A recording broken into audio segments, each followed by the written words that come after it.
Hey, good morning. I believe it's Thursday. Time really flies when you're having fun here.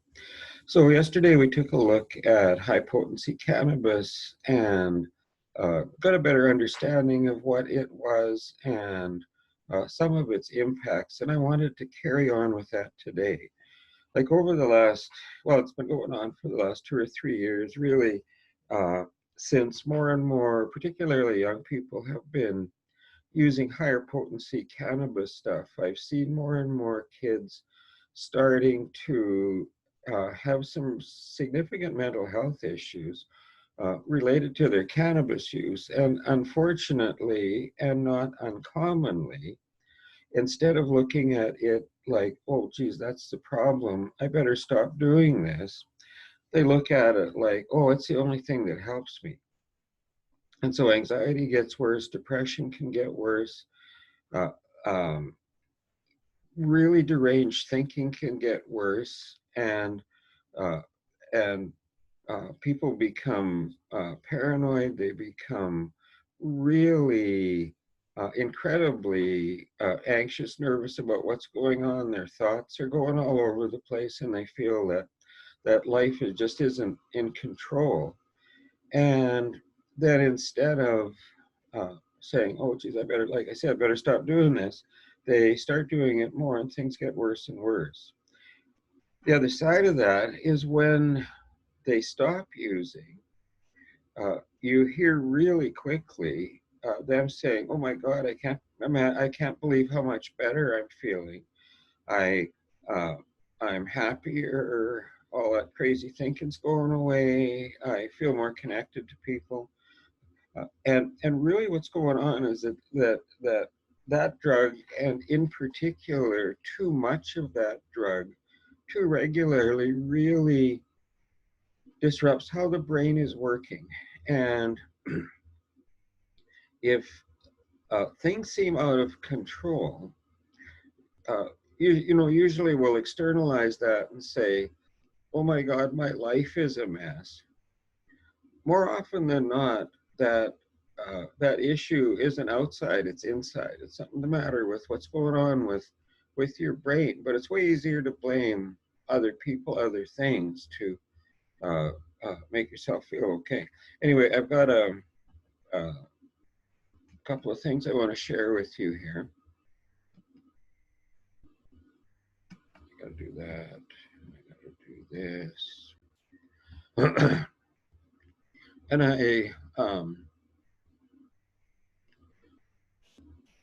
I used the first slide that I used yesterday. So I apologize for not being incredibly creative, but it kind of said what I wanted to say. And it's just that we need to talk about this more and all those different uh, uh, kinds of uh, forms that drug comes in. So uh, those four questions. Uh, is what you're thinking true? Is it really true? How are you feeling or acting because of how you're thinking? And how would you feel or act if you thought differently? If if you think what you're doing is okay and either a solution for a problem or not the problem, you're going to keep doing it. And if you don't like how you are feeling about things, you really have to go back and check on how you're thinking, and maybe you need to change some stuff. And so, fourth question: how would you feel or act if you thought differently? If you start to understand that, oh, uh, cannabis is actually the root of a bunch of problems that I'm having, that makes it much easier for you to leave it alone. If you try and quit because somebody tells you to, or an external reason, that makes it difficult. But if you decide, hey, I don't like what's going on with me, this looks like it might be a problem, I want to change some stuff. And so those are the concentrates that seem to be closely tied to the significant increase in uh, cannabis related mental health issues. So, uh, you know, 20, 30 years ago, uh, cannabis was probably, whatever you bought was probably between maybe 8 and 12, 13, 14% THC with a relatively equal balance of CBD, cannabidiol, which is actually a buffering agent against some of the problems that THC causes. And that's not saying that you should just go add CBD to whatever you're using. Now, that's not necessarily going to help. But these products that are on the screen here are all ridiculously high in THC, like up above 80% usually, or even higher. And that's a huge difference. That's a huge change. So I want to take a look at this video.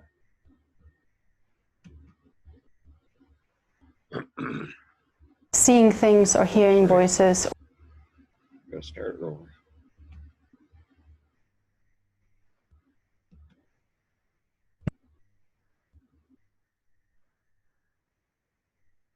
Legalizing marijuana, experts say there are some health risks people should think about. 9 on Your Side's Taja Davis takes a look at a new study and what it means. One of the more troubling health effects to consuming marijuana is the risk of having a psychotic episode. A new study published in the Lancet Psychiatry shows that consuming weed on a daily basis and using high-potency cannabis is associated with a higher risk of psychosis. During an episode of psychosis, an individual might have altered perceptions, their thought processes might be different, and they might lose contact with reality completely. For example, they might have hallucinations where they're seeing things or hearing voices, or they might have false belief systems.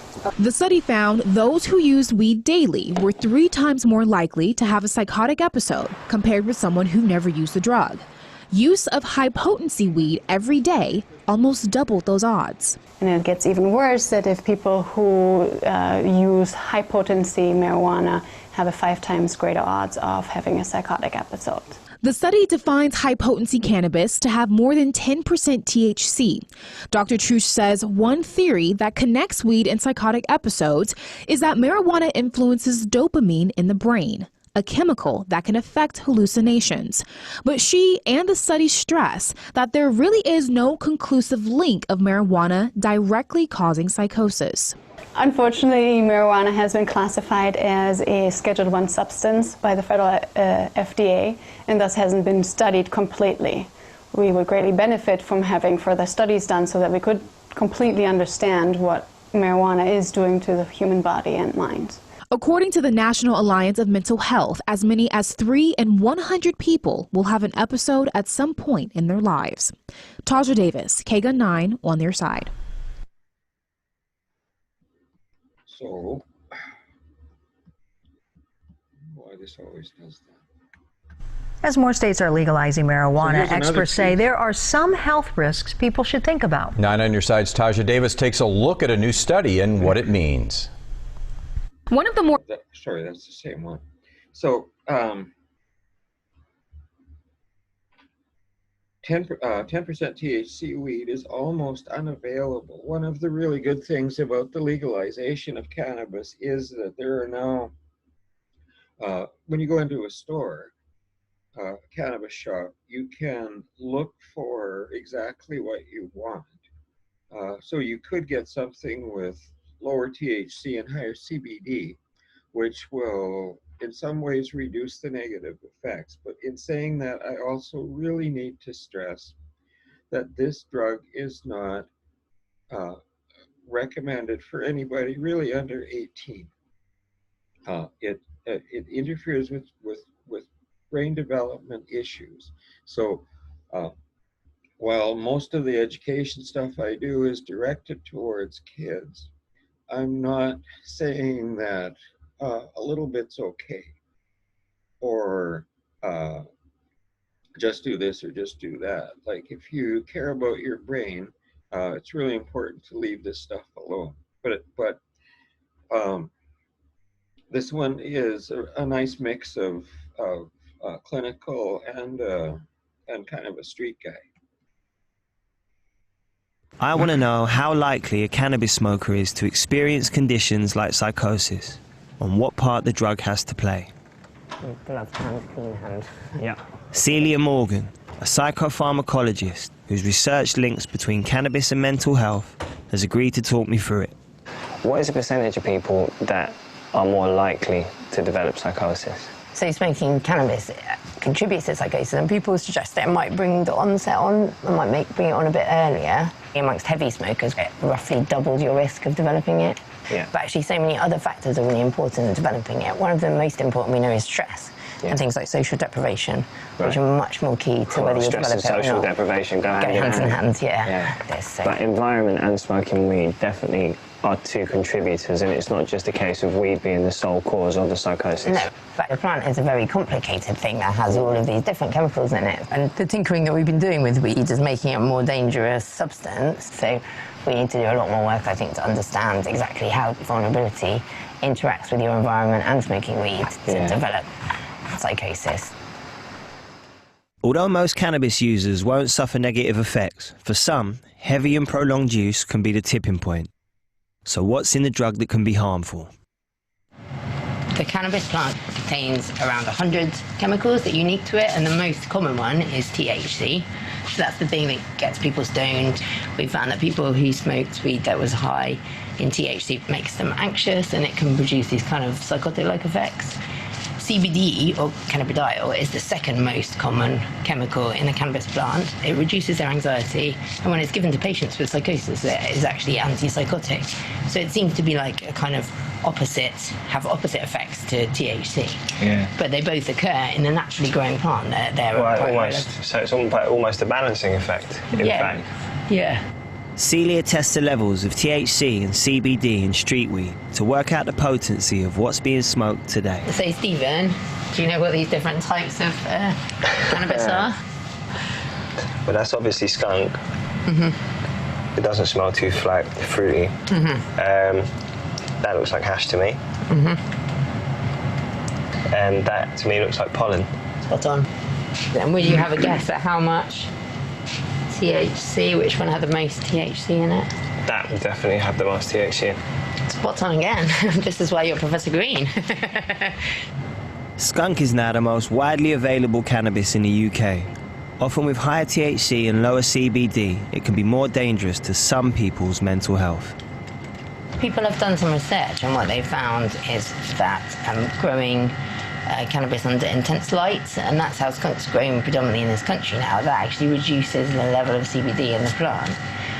So it makes sense that then skunk has actually got lower CBD, because the way we're growing it is actually taking it out of the plant. Meeting Celia gave me some clarity. People are smoking weed anyway. Shouldn't the priority be to bring it above board in order to minimise harmful effects?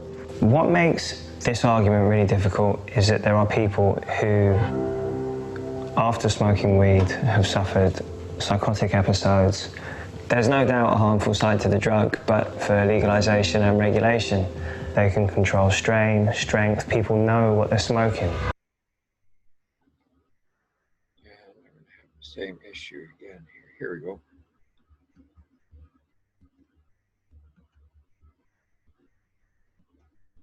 Okay, so we did this test 2 months ago, I think, when I started doing these daily shows.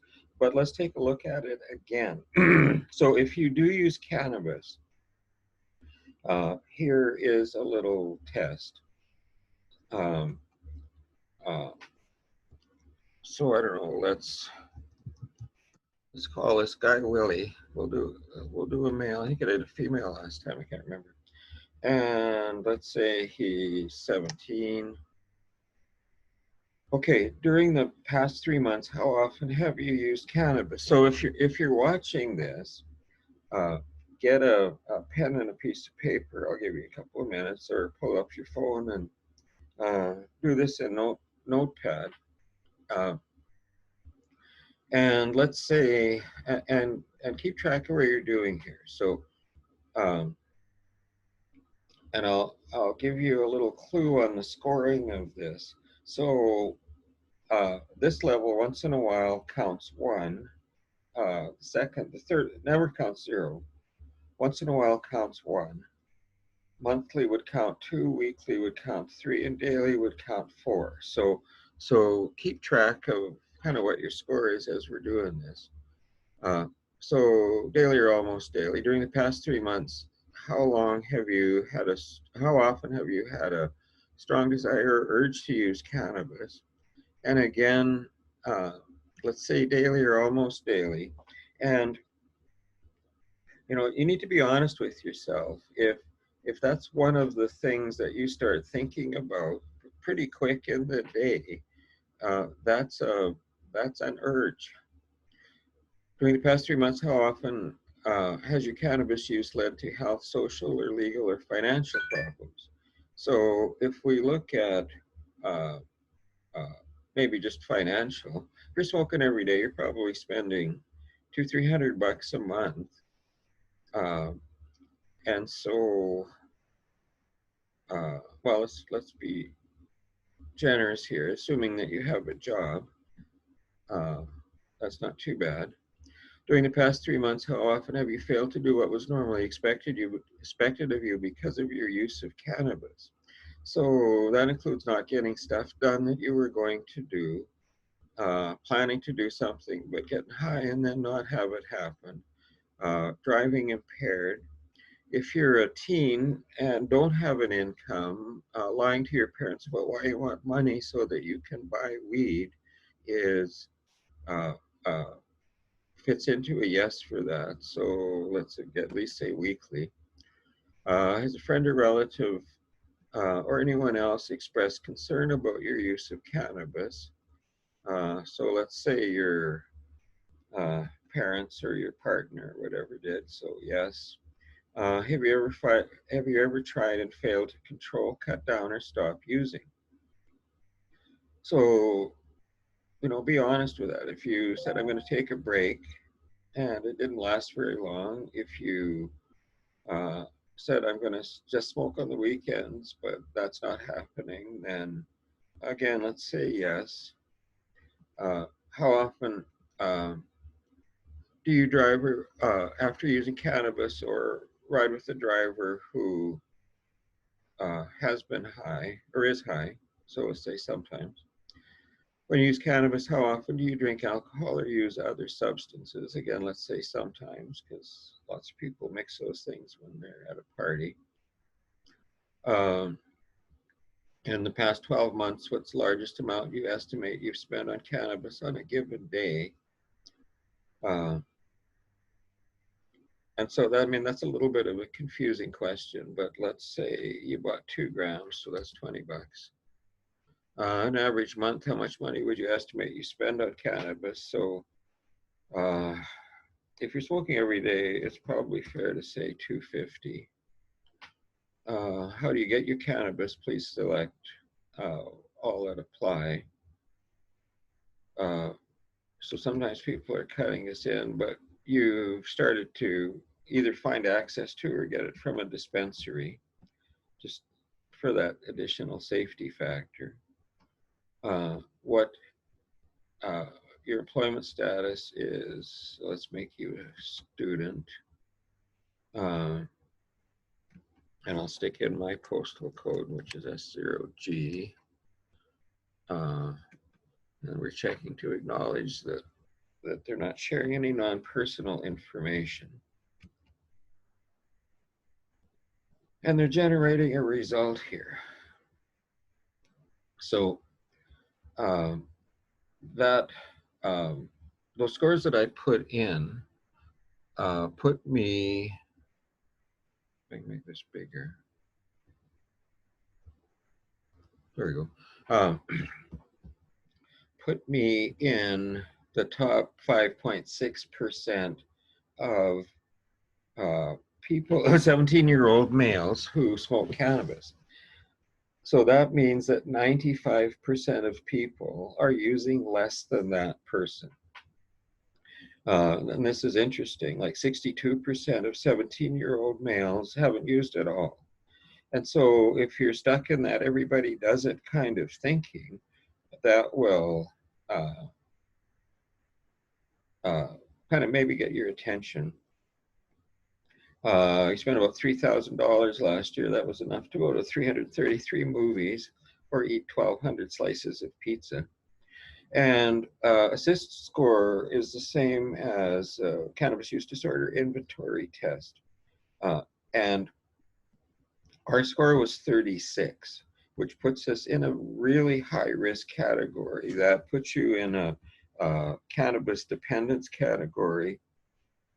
And I mean, the other term for that, which I don't necessarily like to use, but is cannabis addiction. And I guess the question that you always have to ask yourself is, am I okay with that? Is that what I want? And what it says here is you're at high risk of experiencing severe problems, health, social, legal, financial, relationship as a result of your current pattern of use and are likely to be dependent. And so again, is that what you want for yourself? So, be honest, like add your scores up. And, if you're close to that, what that's telling you is regardless of what you're thinking about this stuff, it's making your life worse. Like my website logo says, is your life better or worse? And so, if we look at those questions again, is what you were telling yourself about your use, is that really true? Anyway, there's some stuff to think about. And we will be back tomorrow. Have a good day.